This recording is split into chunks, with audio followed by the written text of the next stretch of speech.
चलें जी, आज हम दम वाली बिरयानी बना रहे हैं। ऑयल लेंगे और फिर प्याज ऐड करेंगे और देन प्याज जब ब्राउन हो जाएगा तो हम इसमें लहसुन अदरक का पेस्ट ऐड कर लेंगे। देन हम इसमें ऐड करेंगे चिकन आप अपनी मर्ज़ी के पीसेस भी ले सकते हैं, जो पीस आपको पसंद हो।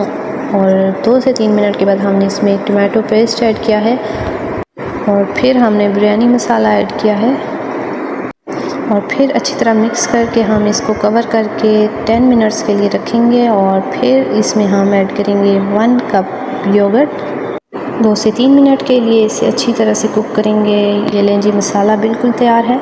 अब चूँकि दम पे लगाना है तो सबसे पहले फूड कलर ऐड करेंगे और फिर हम इसमें तह लगाते जाएंगे, राइस देन मसाला, और फिर इसको दम पे रखेंगे 10 to 15 मिनट्स के लिए। हरी मिर्च और हरा धनिया के साथ इसको गार्निश कर दें। लेमन, ऑनियन, किसी भी चीज़ के साथ आप इसको गार्निश कर सकते हैं। लीजिए, हमारी बिरयानी बिल्कुल तैयार है। बहुत ही टेस्टी बिरयानी तैयार हुई है माशाल्लाह, अल्हम्दुलिल्लाह। ज़रूर ट्राई कीजिएगा। अल्लाह हाफिज़।